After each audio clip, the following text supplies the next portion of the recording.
사무엘상 22장 1절에서 5절. 그러므로 다윗이 그곳을 떠나 아둘람 굴로 도망하매 그의 형제와 아버지의 온 집이 듣고 그리로 내려가서 그에게 이르렀고, 환난당한 모든 자와 빚진 모든 자와 마음이 원통한 자가 다 그에게로 모였고, 그는 그들의 우두머리가 되었는데 그와 함께한 자가 400명 가량이었더라.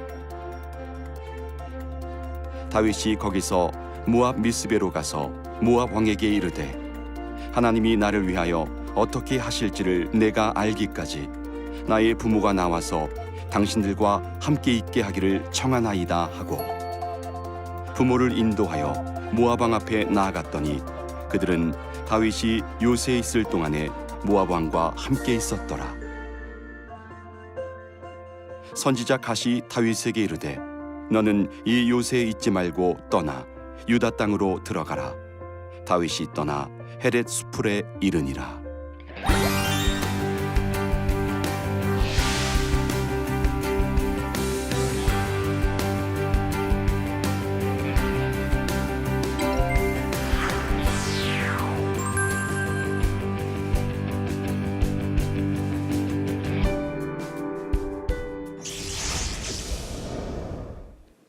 안녕하세요. 아름드리 교회 이재천 목사입니다. 우리 다윗 이야기 여덟 번째 시간입니다. 참 우리의 인생이 때로 어려운 골짜기를 지날 때 이 다윗의 이러한 이야기가 저에게 큰 힘과 가이드라인이 될 수 있을 것입니다. 우리 같이 한번 살펴볼까요? 오늘 광야 몰이 이렇게 한번 제목을 잡아봤는데요. 오늘 포인트는 뭐냐면 이 광야로 다윗을 내모시거든요. 그런 상황에서 하나님께서 왜 다윗을 그렇게 하셨는지에 대한 의도를 우리가 잘 한번 가늠해보고, 그런 위기와 환난 속에서 다윗이 어떻게 변하는지, 다윗이 현실에 매몰되고 현실에 급급해서 이제 다니다가 하나님 중심으로 자기 상황을 바라보는 그런 태도 변화가 일어나거든요. 그런 것들을 우리가 잘 주목하면서 우리가 우리의 인생의 그 어려운 고난의 골짜기에서 어떻게 우리가 우리의 삶을 분별하고 헤쳐나올 수 있는지를 여러분이 찾아가시는 소중한 시간 되시길 바랍니다. 우리 이 도움의 손길을 쫓아서 처음에는 다윗이 정말 너무나 당혹스러운 거죠. 20대 자기가 정말 예상하지도 못했던 엄청난 그 일, 사울 왕이 자기를 죽여버리려고 하는, 제거해버리려고 하는 그런 일들에 내몰리면서 상당히 어려운 시간을 보냅니다. 그래서 여기 보시면 사울로부터 이렇게 도망갔다 이렇게 나오잖아요. 미갈의 도움으로도 이렇게 도망갔다는 얘기는 사무엘에게도 도망갔다, 요나단에게도 도망갔다 이렇게 나와요. 자, 이런 표현이 계속해서 반복되는 거예요. 다시 말해서 지금 사무엘서 저자는 다윗이 계속 쫓겨서 도망갔다 이런 얘기를 계속 반복하고 있는 거예요. 그럼으로써 독자들에게 지금 이 다윗이 광야로 자꾸 내몰리고 있고 계속해서 여기에다 도움을 청하고 저기에다 도움을 청하고 동분서주 혼비백산 어려운 시간을 보내고 있지만 아무도 자기를 도와주는 사람 없이 계속해서 도망가고 있었다. 그런 얘기를 하고 있는 겁니다. 자, 여러분, 우리 인생을 살다 보면 때로 어려운 골짜기에 들어갈 때 보면 진짜 도움을 구하고 또 이 사람 찾아가고 저 사람 찾아가도 그 어려움을 헤쳐나오기 어려운 그런 경우를 우리가 더러 만나게 되는데, 다윗이 바로 그런 상황에 있었습니다. 그래서 오늘 본문에 보시면 이제 노베 제사장 아히멜렉에게로 찾아갑니다. 이분이 아히멜렉에게를 왜 갔느냐, 마지막으로 하나님의 뜻을 정말 이렇게 물어보려고 했던 거예요. 그 노비 어디냐 하면 예루살렘 북방이고 기브아는 우리 그 사울 왕의 거처가 있었고 궁이 있었던 곳인데 거기 동남쪽 4km예요. 그러니까 얼마 안 되는 거리죠. 그래서 가서 자기가 어떻게 해야 되는지, 예전에 자기가 때때로 하나님의 뜻을 물었던 그런 경험을 되살려서 가서 그렇게 물었던 거죠. 우리 다음 장 22장에 우리 사울왕의 추궁을 받는 제사장 아히멜렉이 하는 얘기 속에서 우리가 이런 것을 엿볼 수가 있습니다. 내가 그를 위하여 하나님의 물은 것이 오늘이 처음이니까 라는 표현을 하고 있는 거죠. 그러니까 하나님께 물으러 간 거예요. 우리는 그 오늘 본문에서는 이 사람이 왜 거기 갔는지 잘 모르지만 21장에서는 22장에 가면 이 사람이 하나님의 뜻을 물으러 갔었구나. 우리가 이렇게 알 수가 있는 거죠. 그렇지만 이제 문제는 뭐냐면 뭐 이렇다 할 얘기를 안 한 거예요. 이 아히멜렉이 이렇다고 얘기할 게 별로 없었던 거예요. 왕은 종과 종 아비의 집에 아무것도 돌리지 마옵소서. 왕의 종은 모든 크고 작은 일에 관련해 아는 것이 없다. 그런 얘기를 하는 겁니다. 그래서 가서 처음에는 먹을 것을 달라. 먹을 것을 달라. 혹시 먹을 게 없냐? 그렇게 얘기를 시작을 합니다만은 거기에 이제 뭐냐면 도액이라고 사울의 그 첩보원이 와 있었거든요. 그래서 이제 거기가 목자장이라고 표현을 나와 있는데 그 목자장이라는 말이 그 당시에는 그렇게 사울 왕을 보좌하고 각처를 돌아다니면서 사울 왕의 이야기를 전하기도 하고 그 각처의 여러 상황을 보고하기도 하는 그런 일을 하는 사람들을 이제 목자장이라고 표현하기도 했다고 그러는 거예요. 그 사람이 와 있는 걸 보면서 긴장이 됐던 거죠. 벌써 사방에 각처에 다윗의 동태를 파악하려고 사람들을 심어놨다는 것을 이제 이 사람이 안 거예요, 다윗이. 그러면서 골리앗의 칼을 이제 거머쥐는 장면이 나오거든요. 아히멜렉이 그를 위하여 이 도에게 얘기하는 거예요. 여호와께 묻고 그에게 음식도 주고 블레셋 사람 골리앗의 칼도 주도이다. 칼도 주도이다. 제가 이렇게 가만히 상세해 보면 이런 거예요. 먹을 걸 달라고 왔다가 여기 있어요. 이렇게 줬는데 온 김에 뭐 이렇게 얘기했겠죠. 하나님께 좀 내가 어떻게 해야 될지 좀 하나님께서 특별히 나에게 하실 말씀이 없는지 물어달라. 그래서 이제 얘기를 했는데 아히멜렉이 뭐 특별한 얘기가 없는 거죠. 그러니까 더 이상 이제 갈 곳이 없었던 다윗 입장에서 볼 때는 이제 칼이 필요했다고 생각해요. 칼이. 여러분 지난번에 제가 얘기했지만 그 당시 칼이 굉장히 그 이스라엘이 귀했어요. 칼을 요나단과 그 사울 왕 외에는 칼을 갖고 있었던 군사가 없었어요, 이스라엘에. 그러니까 칼 하나 얻는 게 굉장히 중요한 거잖아요. 칼이 없냐 그랬더니 과거에 이제 자기가 블레셋의 용장 골리앗을 무너뜨리고 달려가서 그 사람의 칼을 빼서 목을 쳤던 그 칼이 어떤 일인지 여기 와 있었던 거예요. 그거 당신 거니까 가져갈 테면 가져가라. 다윗의 입장에서 볼 때는 이만한 칼이 어디 있습니까? 이만한 칼이. 이 골리앗, 블레셋 용장 골리앗이 가졌던 칼이니까 칼 중에 칼이죠. 그래서 고맙다 그러고 가져갔어요. 그러니까 이 칼을 줬다는 얘기를 하니까 이 사울의 입장에서는 이 아히멜렉을 굉장히 분개하면서 그 사람을 죽여요. 그 가족들을 다 죽여버려요. 이런 부분에서 이 칼을 들었다는 이야기가 갖고 있는 긴장을 여러분들이 우리가 잘 한번 호흡을 해보시면 이게 좀 다윗이 칼을 들고 이제 자기 인생을 어떻게 합니까? 자기의 힘으로 해결하려는. 그렇잖아요. 여태까지는 뭐 칼을 들고 싸울 생각을 안 했던 우리 다윗이 이제 내가 이렇게 내몰리고 이렇게 이제 내 인생을 포기할 수가 없다. 그러므로 내가 이제 내 힘으로 내 인생을 개척하고 이 위기 속에서 나를 구하리라 이런 마음을 품었던 것 같아요. 그래서 이분이 어떻게 됩니까? 고민을 해봤는데 갈 곳이 없는 거죠. 정치적 망명을 이제 시도를 하게 되는 겁니다. 그래서 가드왕 아기스에게 쫓아갑니다. 가드왕 아기스에게. 가드가 어디냐면 블레셋의 그 주요 그 도시국가 여러 연합국가가 되어 있었는데 그 중에 가드가 그 당시에 굉장히 강력한 도시국가였는데 거기에 아기스에게로 이제 갑니다. 이게 어떻게 가능하냐? 당시에는 이제 용병 제도가 일반화돼 있었다고 그래요. 그래서 용병을 가서 요청을 하고 이제 이렇게 하면서 자기의 이제 몸 의탁할 곳을 찾고 이제 그런 상황이었는데 이 21장 10절에 있는 말씀을 이렇게 다윗이 거기를 떠나 그날로 이런 얘기가 나오는 그날로. 저는 이걸 가만히 묵상하면서 무슨 생각이 들었냐면 다윗이 그 아히멜렉에게서 칼을 들고 나오면서 너무나 좀 기분이 안 좋고 화가 났던 것 같아요. 내가 더 이상 이 사울 왕국에서 내가 내가 좋은 꼴을 보려고 내가 여기 있겠느냐. 이렇게 사울 왕국을 떠돌다가는 내가 제명에 못 살고 죽을 수도 있다. 이런 생각이 들었던 것 같아요. 그래서 그냥 그날로 득달같이 아기스에게 망명을 한 겁니다. 근데 문제는 뭐냐면 그 다윗을 아주 일약 스타로 만들었던 대단한 노래, 가나안의 빌보드 차트가 있다면 단연 1위 곡이었던 그 노래 있잖아요. 사울의 죽인 자는 천천히요 다윗은 만만히로다.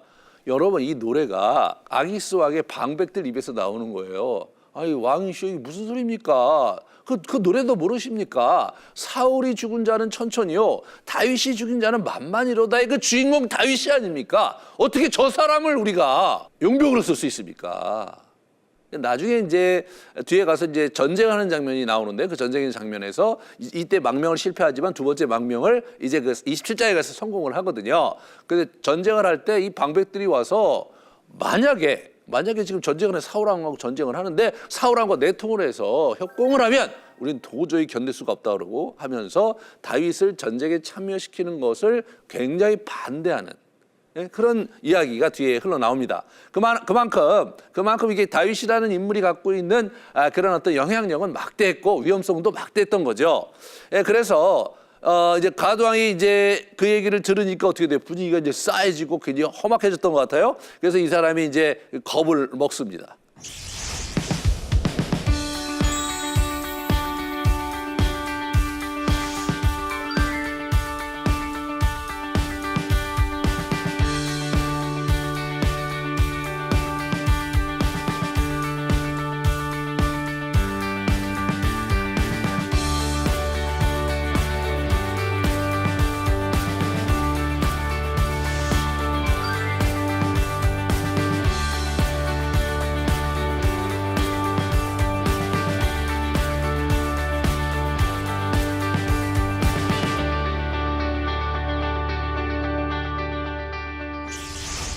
그래서 어떻게 합니까? 우리 다윗이 이제 이 큰일 났어요. 어떻게 미친 척해요, 미친 척. 예?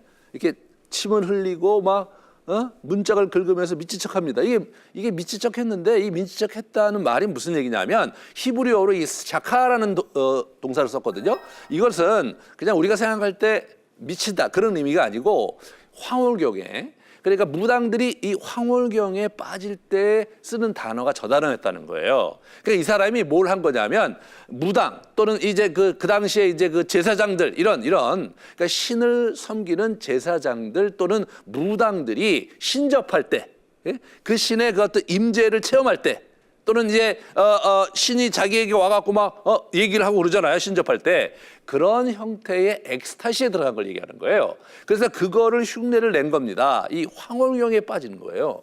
그렇게 되면 어떻게 되냐면 그 당시 관례로서는 그 신이 그 사람에게 임재했으므로 그 사람을 죽일 수가 없었다 그래요. 왜냐하면 그 신의 진노를 살 거 아니에요.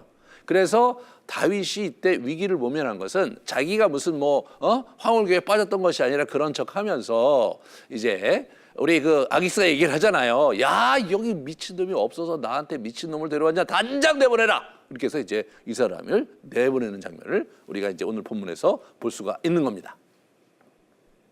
자 여기서 우리가 이제 아들람굴로 이렇게 피신을 합니다. 이 사람이 이 아들람굴로 피신을 하는데 아둘람굴은 어디냐면요. 여기가 가드잖아요. 가드. 여기 아둘람이 여기예요. 여기 어디냐면 엘라 골짜기. 우리 블레셋과 대치하면서 골리앗과 한판 붙었던 곳이 바로 엘라 골짜기예요.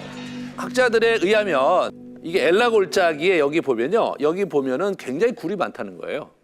굉장히 굴이 많고 어떤 학자들은 아마 이 굴이 굉장히 많은 사람들이 와서 이제 함께 기거한 걸로 봐서 이 굴이 혹시 이 다윗이 기거했던 굴이 아닌가라고 추측하는 그런 굴 사진을 제가 한번 여기다 한번 보여드립니다. 그래서 이런 곳으로 이 사람이 피신을 해서 굴에 있어요. 굴에.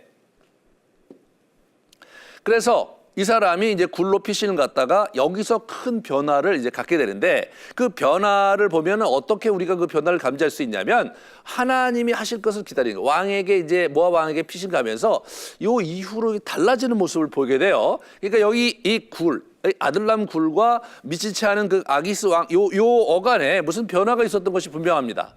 그래서 이 아둘람 굴에서 이제 갓 선지자의 얘기를 듣고 이 사람이 이렇게 피해서 모압 왕에게 보물을 의탁해요.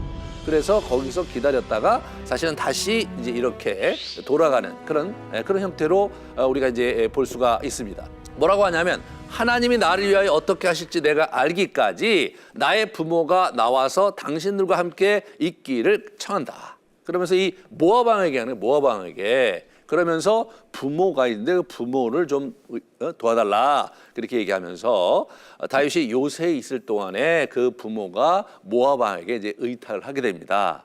그럼 다윗이 도대체 어떻게 모압 왕이면 이스라엘이 아닌데 어떻게 모압 왕에게 의탁할 수 있었을까? 그런 부분들을 생각해 봐야 되겠죠. 사실 여러분이 잘 아실지 모르겠는데 이 모압은요, 이 다윗에게 있어서는 그 외가예요. 증조모가 룻게 나온 그 룻, 그 모압 여인이거든요. 그 후손이에요, 그 후손. 그 증조모가 룻이 그 모압이었거든요. 그 다음에 이제 사울이요, 모압을 침략한 적이 있었어요. 14장에 보면. 그러니까 지금 사울 정권과 모압이 사실 별 관계가 안 좋아요. 그런 상황이니까 이제 이 혁명을 일으킨 어떤 도망자들이 그 당시 풍습에 의하면 어머니 나라에 망명하는 것이 일반적인 관례였다고 그래요. 그래서 그런 배경 속에서 다윗이 모압 왕에게 자기를 의탁하는 그런 형태로 이제 진행이 된 겁니다. 이 가드 왕 아기스 앞에 있을 때 그런 무슨 변화가 있긴 있었는데 어떤 변화가 있었는지를 우리가 감지할 수 있는 것은 그때 시은 시가 두 개가 남아 있는 거예요. 이게. 시편 56편과 34편이 그때 쓰였던 시처럼 이제 우리가 이렇게 표제어가 나와 있거든요. 그래서 그걸 살펴보면서 이 사람이 어떤 어려움이었는가를 우리가 생각해 볼 수 있어요. 자, 보시면 사람이 나를 삼키려고 종일 치며 압제하나이다. 이 사람이 가둬놓고 압제를 하고요. 그 다음에 나를 삼키려 한다. 계속해서 저 다윗을 죽이자고. 저게 누구냐? 우리의 원수 다윗이 아니냐? 그런 얘기를 계속하는 거죠. 나를 교만하게 치는 자들 그런 걸로 봐서 와서 때리기도 하고 치기도 하고 협박하기도 하고 그런 상황 속에 이 사람이 놓여 있었던 것 같아요. 그리고 하루 종일 막 계속 괴롭히는 거죠. 종일 내 말을 곡해하고 저 친구 말을 어떻게 믿냐? 그리고 그들의 생각이 사악하고 무슨 얘기예요? 사악한다는 게 자기를 죽이려고 한다는 거겠죠. 그죠? 그들이 모여 숨어 내 발자취를 지켜본다. 몰래 자기를 감시하고 있는 거죠. 그러면서 이 사람은 밤에 뭐야? 나의 눈물을 주의 병에 담으소서. 이제 여기서 내가 이렇게 죽는구나. 그 사무엘이 나한테 기름 붓고 막 그래갖고 막 그 감동했던 생각들, 순간들, 그리고 골리앗을 무너뜨리는 그 전쟁의 승리의 쾌감을 맛봤던 장면들, 요나단과 함께 즐겁게 지내고 많은 백성들과 여인들이 자기를 칭송하고 말해요. 모든 순간들이 제가 볼 때 주마등처럼 지나가면서 내 인생이 여기서 이렇게 끝날 인생이었단 말인가? 뭐 이런 생각을 했을 것 같아요.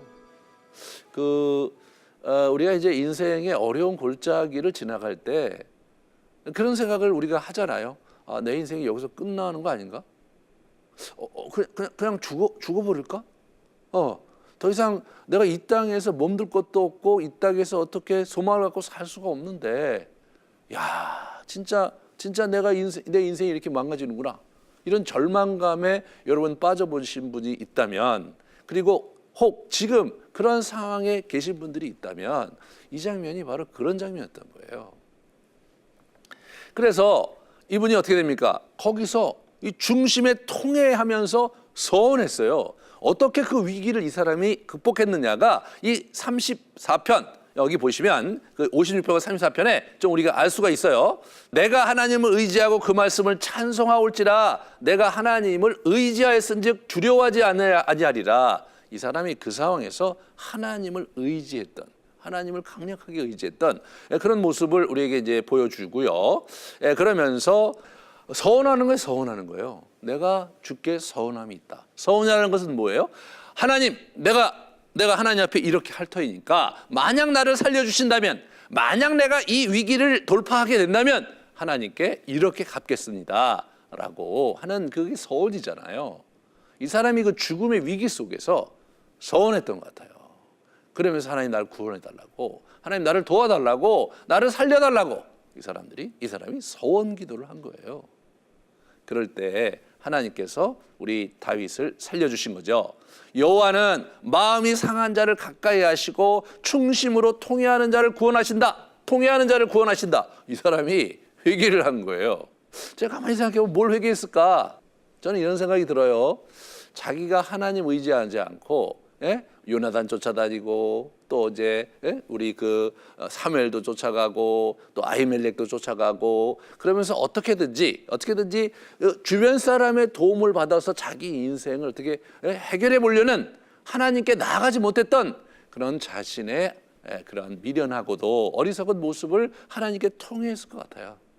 여러분, 여러분이 지금 살아가고 있는 과정에서 여러분이 어려운 장면에 있고 지금 굉장히 사실 어디 가서 도움을 구하기 어려운 장면에 있다면 여러분이 사람을 의지하고 그리고 재물을 의지하기보다는 하나님을 의지하면서 하나님께 나아가 여러분의 그 간절한 간구를 드릴 때 하나님께서 여러분에게 놀라운 일을 이루실 것이라는 소망을 붙잡으시기 바랍니다. 하나님께서 결국 어떻게 돼요? 구원해 주셨어요. 내게 응답하시고 내 모든 두려움에서 나를 건지셨도다. 여호와께서 들으시고 나의 모든 환난에서 구원하셨도다. 여호와의 선하심을 맛보아할지어다. 이런 얘기에 맛보아할지어다. 신앙생활에 이런 맛이 있어야죠. 어려움이 있고 때때로 죽을 것 같고 내 인생이 여기서 끝날 것 같다가도 하나님께 구하고 간절히 또 기도했을 때 하나님께서 그것을 구원해 주시는 그것이 뭐예요? 그게 신앙생활하는 맛이잖아요.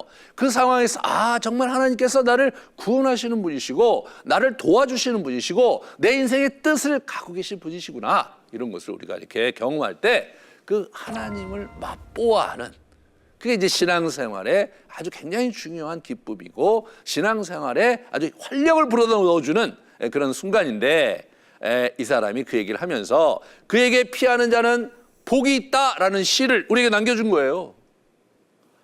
여호와께 피하는 자는 복이 있다. 이 말씀을 여러분 마음에 품고 어려운 순간을 인내로서 믿음으로 극복하는 여러분 되시기를 바랍니다. 그러면서 이 사람이 이제 광야의 구도자로 발전하는 모습을 보게 됩니다. 이 아둘람 굴 속에서요, 다윗이 아둘람에 있다는 얘기를 듣고 가족들이 첫 번째 이제 이렇게 합류하는 걸 보게 돼요.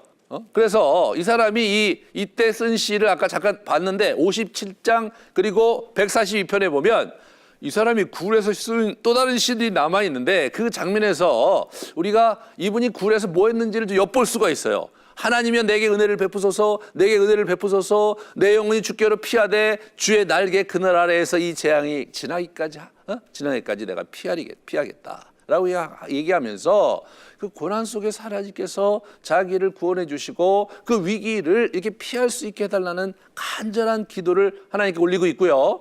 그러면서 이분이 어느 땐가 내 마음이 확정되고 확정되었사오니 굴에서 기도하면서 자기의 마음을 정했던 겁니다. 우리가 하나님 앞에서 자기 마음을 정하는 장면은 기도로 깊이 들어갔을 때 그분의 임재와 그분에 대한 간절한 열망이 만났을 때 우리의 마음이 확정이 되는 것인데 그것을 우리 다윗이 경험하고 있었습니다. 근데 여기서 우리가 한 가지 또 생각해 봐야 될 건 뭐냐면 이때 많은 사람들을 하나님 보내주셨어요. 근데 여러분 보세요. 이런 사람들이 왔어요. 환난당한 모든 자, 빚진 모든 자, 마음이 원통한 자가 그에게로 모였어요. 자그마치 400명이나 모였어요. 참 자기도 혼자 몸을 가누기 힘든데 사람들을 보내주셨는데 똑똑한 자, 유력한 자, 돈 많은 자 이런 사람도 아니고 환난당하고 빚지고 마음이 원통한 다윗과 동병상련할 수 있는 다윗의 마음을 같이 하면서 마음을 위로하고 같이 할 수 있는 그런 사람들을 하나님이 보내주신 거예요. 굉장히 힘든 상황이었지만 이것이 다윗에게 큰 위로와 힘이 되었던 것이 이 사람의 행동 변화에서 우리가 엿볼 수가 있습니다. 그는 이런 상황에서 자신의 하나님께 주권을 맡기고 나아갑니다. 부모를 모압에게 맡기고 자신은 하나님의 뜻을 구해 하나님의 뜻을 구하면서 광야의 요새에 이제 거하고 있는 거 그런 거를 이렇게 보게 되고 그리고 이제 그가 나중에는 갓선지자가 나타나서 그를 이제 다시 유다 땅으로 돌려보내는데 거기에 이제 들어가게 되는 것을 보게 됩니다. 그래서 선지자 갓이 다윗에게 말했습니다. 너는 이 요새에 있지 말고 떠나 유다 땅으로 들어가라. 그래서 다윗이 떠나 헤레스풀로 가요. 참 이게 어려운 일입니다, 여러분. 여기가 헤레스풀이 여기예요. 여기라는 거 어디냐면 기브아가 여기 있거든요. 그러니까 하나님이 들어가라는 거예요. 여러분도 들어갈 수 있겠어요, 여러분? 여기 가면은 사울이 자기를 추적해요.